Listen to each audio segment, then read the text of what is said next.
at least in the biz, as the 65470B. Now that would be kind of like, I guess that would be maybe your serial number if you were a robot or something like that. But we always give our teams a name that kind of suits the game that we're playing. And so this year, the name of the game was called Pushback. And so the normal force is that idea that I'm standing on the ground because the ground is pushing up on me with the normal force while gravity pulls me down. It's kind of like the equalizer, and it's literally a pushback. And so I thought that was kind of clever, but also I don't know if you have to explain it to everybody else, then I don't know how clever it is, but it's okay. So Liam and Jude were the primary drivers of this team. They worked really hard. They were in the game, and in our Lake Erie League, this is the, sorry, not Lake Erie League, it's called the Lake Effect League. That's one hosted at Elyria High School. We've been in that since we began doing competitive robotics in the building since 2021. In that contest, I put the qualification ranks here. Everybody made the playoffs in that league, and the ranking was 15 out of 18. And what I want you to kind of watch the trend of these ranking numbers here. The next one, the Sandusky Bay League, both of those leagues, we go about once a month or twice a month. And it's real short, afternoons, after school. We still get back. One of them was kind of far away. It was a little bit of a drive home. But that's, sprinkled throughout the season. And that's kind of nice because you get a chance to go play, and then you realize, like, oh no, something broke. Let's come home and you're wrenching to fix it, or you're kind of adjusting your strategy based on the way that the other teams are playing. And so when we go to Sandusky Bay League, that's hosted by Norwalk, but it's also involves some other teams that are not in the Lake Effect League. So we kind of go east for a little bit of healthy competition, and then we go west for some more healthy competition. And we're the youngest team in those leagues, with one exception. I think St. Paul's Norwalk is in that Sandusky Bay League also, and they're kind of newer to this too. We had our table right next to them. Great kids, great advisor. They were fun to be around, and it was great to see these kids who are still relatively new to that program be almost like kind of like a senior member to some of those teams that were brand new. They knew enough to help explain things to these kids, and that's fun to watch. The two big events, we call these regionals or qualifiers. These are the ones that are much more, a larger group of teams, and also it's isolated where it's not blended between middle school and high school. It's strictly the high school level. So I guess you could kind of call that like the varsity level of robotics. And at the Lorraine qualifier, Team B, the normal force, they finished 28th out of 38, made the playoffs, and but did not advance beyond that first round. In the Norwalk one, I want you to notice ranked 6th out of 32 teams. And that's the highest ranking at the end of qualifying that any of our teams has had over the last couple of years, with maybe one exception.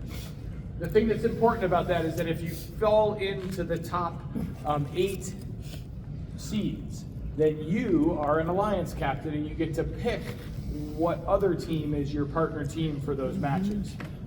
And so, because they were the alliance captain, they chose their alliance partner. They had several choices, made a great choice, and a very cooperative team. I think you guys scored like 95 points in one match, in the one that you led, and won the first playoff match. In the second playoff match, it was kind of maybe some unlucky bracket, but we went up against one of the teams that went to the finals of that tournament. And so it's kind of, we were playing good. We had a great partner. They were scoring points, but the teams that we played against were the ones that were probably the best out of those 32 teams. And so it makes it a little bit difficult, but I was so proud. That's for these guys, that's their first, like playoff experience where they're getting into the next round. And those matches get very competitive, but they were also very humble and gracious in those events. So I wanted to just take a quick moment and make sure I have these in the right order. to recognize these folks, I have a couple of awards that I'd like to describe for these couple of fine gentlemen here. This is what's going to be really hard to hide. I usually try to like talk it up, and I have a great kind of like, maybe it's this person or maybe it's that person. But this is the Joe Cool Award, and it goes to Jude. This is something that I couldn't find the picture, but one of the rules is that when you go up to the field, you've got to have safety glasses on, because robots have plastic and shattering, and well, the last thing you want is to lose an eye, winning a robotics match. And so Jude just kind of decided that I'm going with sunglasses, and so he had the tinted glasses, the leather jacket, and the look was complete. The other thing is that, all joking aside, the Joe Cool part, the look was there. But I also wanted to just congratulate Jude. This year, compared to being involved last year, he was outgoing and willing, not just willing, but good at talking to the other teams, finding out what kinds of things they wanted to do, and kind of was a much more impactful team member this year on the group, and I just thought that was needed to be mentioned, and you looked so cool while you were doing it. So, congratulations, Jude. Thanks.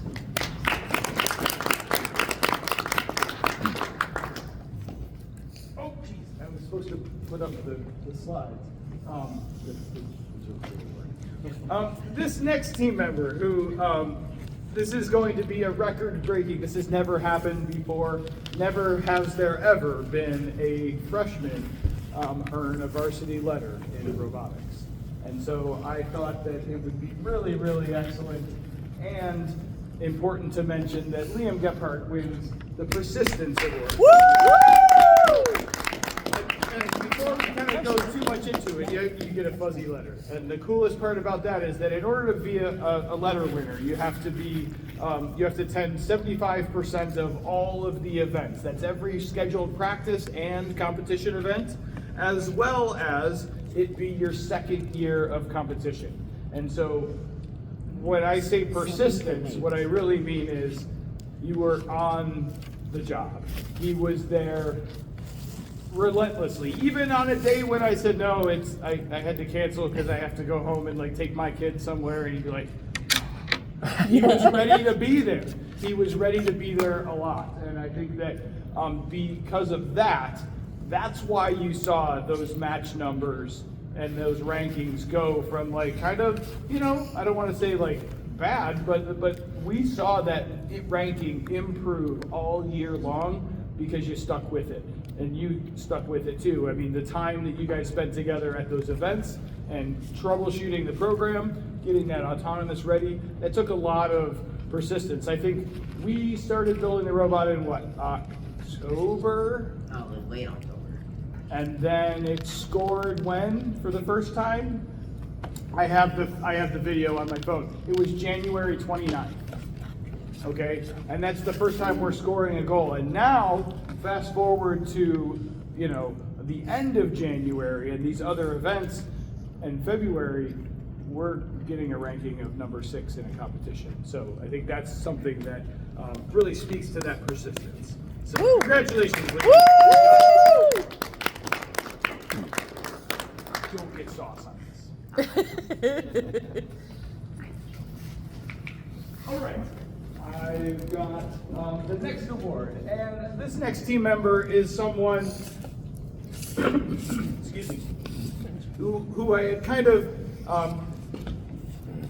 had contact with in classes this year, and I was like, this would be something you should do, and I have to give the Most Improved Award. I'm out of order. I went. Okay. Most Improved is definitely Garner, okay? Over the course of this season, I think in the beginning of the year, we started working and just getting good at using the tools, just getting used to the lingo and the terminology for this, and then we get to some competitions, and what I didn't realize is that every single thing he's learning is right on the edge of his brain, ready to use at any moment. And that was something that I was surprised by, first of all, but then really impressed by when I really thought about the way that he was working with these high-tech things, learning something new, and kind of taking it to the next level. I'm going to tell another story about the interactions that Gunnar had with me and some other robotics folks, but I just want to make it known that I would put Gunnar in the most improved award for this year. So thanks. Woo! So I guess what I said is I really meant to go in order here, and I was supposed to talk about the team first and then do the individual awards, but I messed that up. At the Lake Erie League, this is the one that we are kind of really super excited about because we won, they won, the Build Award. The Build Award is given to a robot that the judges, when they come around and interview folks of the teams, they ask them about the robot, they ask them to see their notebook, they ask them about what was the hardest part of building this robot or what surprised you most about your team this year. And based on that interview and the notebook and the robot's performance on the field, this Build Award is given out. And so it's just always fun to go to a competition and come home and have a new thing to put in the trophy case. And essentially, as long as this building stands and here and then into the future, that award's gonna be, in that display case with Gunnar and Zayden's name on it because together they really did something special. In that competition, they did not win a ton of matches. However, they did have a pretty good season overall. In the Sandusky Bay League, they had a qualifying rank of 19 out of 35, and then they tied 2 consecutive playoff matches. And unfortunately, the rules in the manual say that if you tie 2 playoff matches, unless it's the finals, they play another one, tiebreaker. But if you tie 2 in a row, then it just goes to the higher seeded team.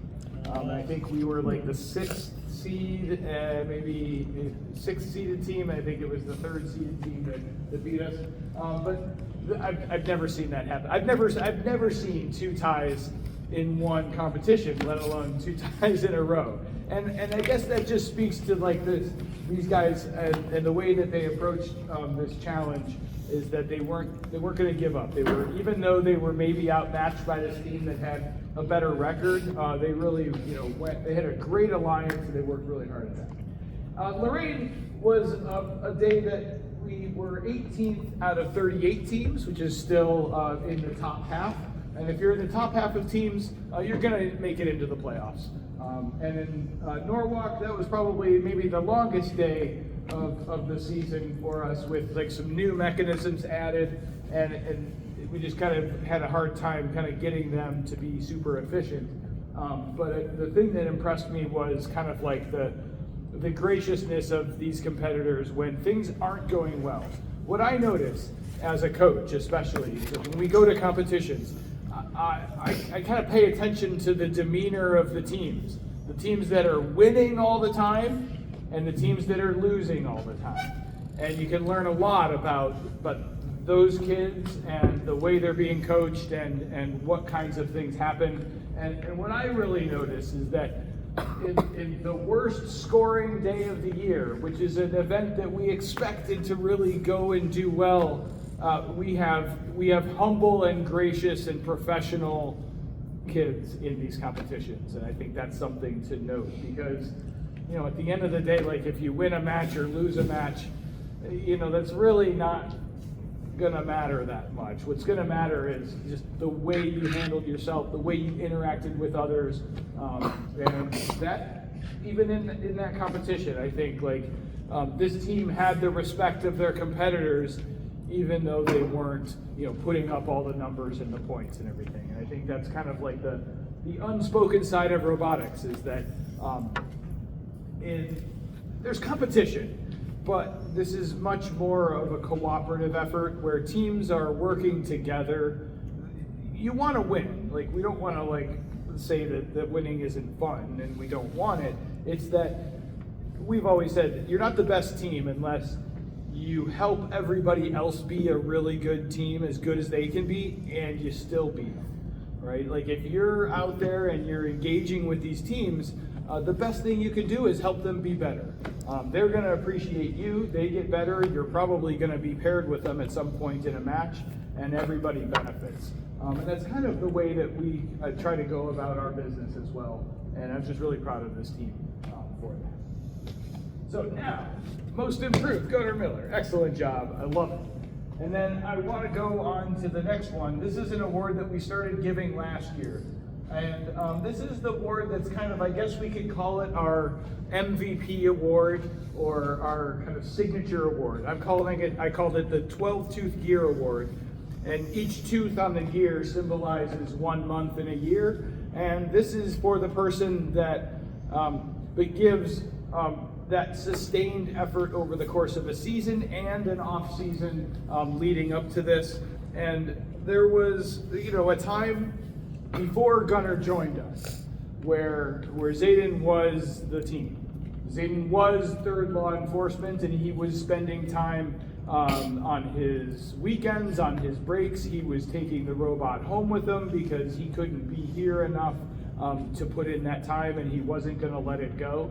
And that kind of dedication is something that I think is important to recognize. And so in Vex Robotics, the 12-tooth gear is the smallest gear that they make, and this gear is part of this award. You'll be presented with the award and your 12-tooth gear to recognize your dedication and work towards the program. It showed in this build award because we turned in the materials for the notebook. However, the final day of the competition is when the judges come.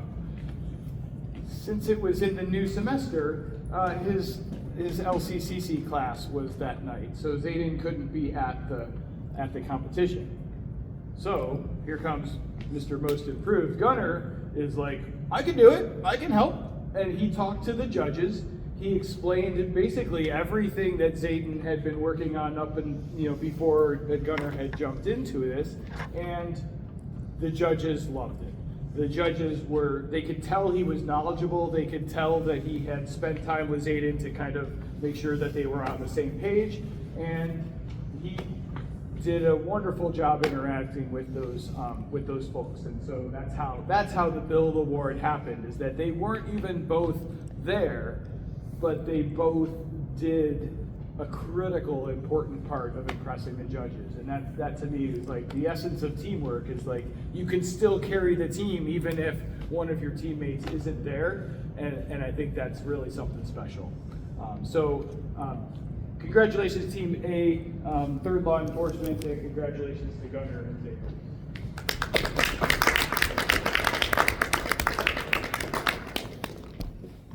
I think if you had just gotten here before we had started this, I think this was the slide that's up here. I do want to just reiterate that on Monday the 27th is when we'll have our first kickoff meeting.